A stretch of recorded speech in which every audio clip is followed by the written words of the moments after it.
What's up, my Ponios? Andy with Tech Influence here. Excited to share with you guys this content. This is the Apple silicone case for the iPhone 15 Pro Max. Now, I'm going to be reviewing the silicone cases for the other two different phones, the 15 Pro and the 15, so check those out. With that said, we're going to be going over a much lighter and a much darker case here, so you guys can get an idea of what it looks like on your phone.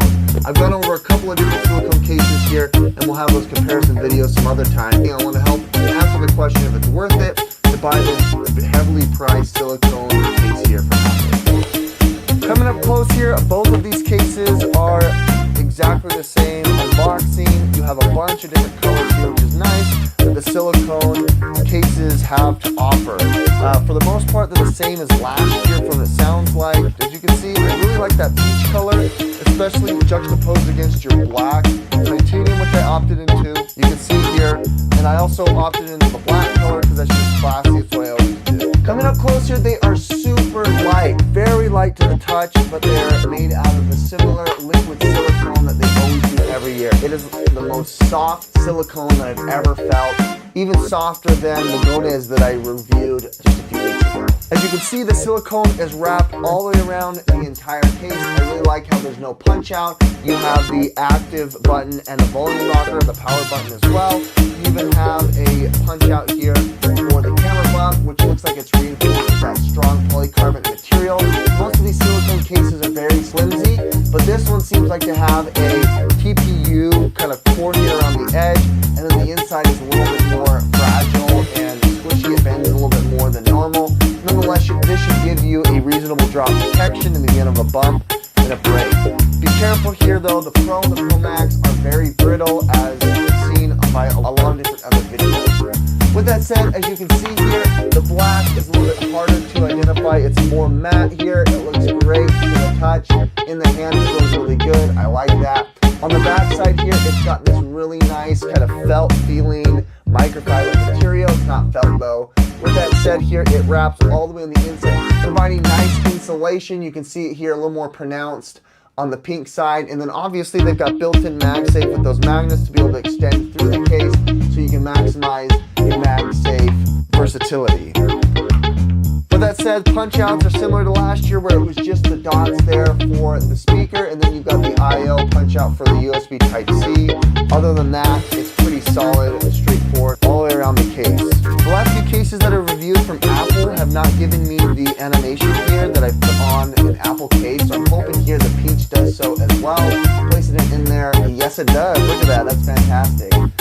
Just note, if you have it on one of your focus modes, especially like sleep, it doesn't show it. But look at that, you can see here pretty clearly that the bezel here actually doesn't grab way into the phone. I think they've tooled it really nice to be able to grab right along the edge. You can still see that there is a chamfer around the edge, and it still kind of bows in, typical to the case. With that said, it means that your screen protectors that you place on there are going to have a wiggle room of about a 1/16 of an inch, which is nice, so it's not going to impede on it. With that said here, in the hand it just looks great. As you can see here, I've got the black titanium juxtaposed against that pink. It just looks really, really cool in the hand. I really like that. With that said, all of the buttons here are nice and clicky, especially the active button. A lot of these third-party cases here have missed on that opportunity.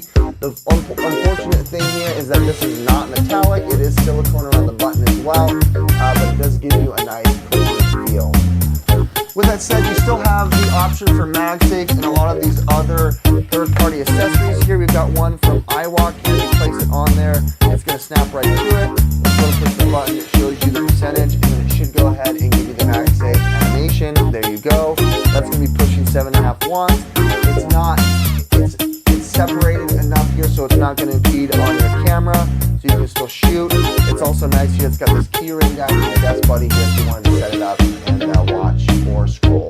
Let's show you another one of these charging units here. I've got this one from Orpiso. This is a MagSafe unit here that sits flat. It goes blue when it's charging. It's pretty cool. You can turn that off if you want. You can put your Apple Watch here, or if you wanted to, you can put something like this here for your AirPods Pro. So you can see here that it all fits just smoothly right there like that. I like that. You also have the option here to have it as like a desk buddy if that's something you're interested in here. We can go ahead and turn it into like a stand. You slap it on there and it's going to still charge while it grips onto it, and you can watch Netflix or whatever if you want. If you want to add something like a shutter button with a charging bank, this is the snap grip from the folks at ShiftCam, one of my favorite go-to for vlogging, content creation here. You've got a cool front-facing line, or to flip it up to selfie.